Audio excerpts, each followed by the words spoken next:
Hello, my fellow gamesters. Sometimes incredible games don't get the love they deserve when they are released. Whether it's due to poor marketing, tough competition, or just bad timing, but that doesn't mean they are not worth playing.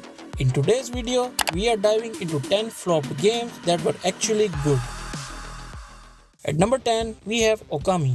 Released during the final days of the PS2 era, Okami was a visual masterpiece with a unique art style inspired by Japanese semi-e-ink paintings. Its gameplay combined Zelda-like exploration, combat, and puzzle solving with a magical celestial brush mechanic. Critics adored its creativity, but sales didn't reflect its brilliance, likely due to poor marketing and its late release timing. Despite this, Okami has garnered a cult following and several re-releases, proving it was way ahead of its time. At number 9, Immortals of Avium.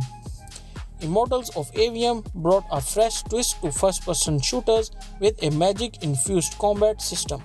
Players step into the boots of Jack, a battle mage fighting to save the world from a massive magical war. Its colorful visuals, high-speed gameplay, and engaging story deserved more recognition.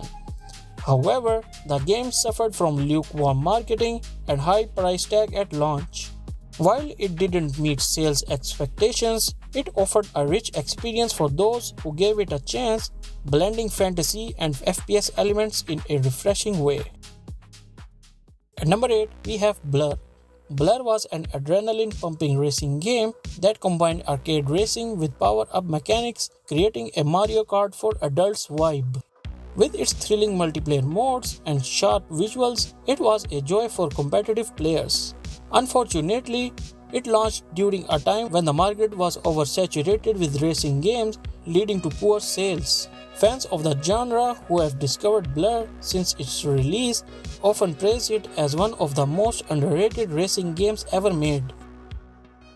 Up next, Marvel's Avengers. Despite its massive IP, Marvel's Avengers stumbled at launch due to bugs, a confusing live service model, and high expectations. Beneath the surface, though, was an action-packed campaign with heartfelt stories, especially highlighting Kamala Khan, aka Miss Marvel. The combat mechanics and character variety offered fans of Marvel Universe plenty of fun. Unfortunately, its reputation was tarnished by post-launch issues, overshadowing its good moments. Up next, The Evil Within 2. Tango Gameworks took everything great about the first Evil Within game and refined it in the sequel, delivering a psychological horror experience filled with tension and emotion. Following the journey of Sebastian Castellanos, players navigated a twisted world to rescue his daughter. The game offered open-world sections, deep lore, and spine-chilling visuals. Sadly, it didn't gain the same attention as its predecessor due to lackluster marketing. For horror fans, The Evil Within 2 is a must-play masterpiece that deserves a second chance. Up next, Sleeping Dogs. Imagine a crime drama set in the vibrant streets of Hong Kong with martial arts combat, high-octane chases, and undercover intrigue. Sleeping Dogs delivered all that and more. Players took on the role of Wei Shen, an undercover cop infiltrating the triads. Its unique setting and cinematic storytelling stood out, but it struggled to compete with larger open-world titles like GTA 5. Though it underperformed commercially, it has since become a beloved cult classic that no action-adventure fan should miss. Up next, we have Splinter Cell Blacklist. Splinter Cell Blacklist brought Sam Fisher back in a modern espionage tale filled with stealth and action.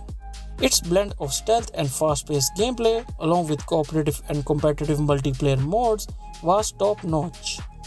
However, it faced criticism for its deviation from traditional stealth gameplay and was overshadowed by bigger franchises at the time. Despite its commercial struggles, Blacklist is now remembered fondly for delivering one of the series' best gameplay experiences. Up next, we have Prey. Prey was an immersive sci-fi adventure that thrust players into the eerie corridors of the Telos 1 space station. Combining open exploration, intense combat, and deep storytelling, it captured the best of System Shock and BioShock. However, it was poorly marketed, with some confused by its connection to the original Prey.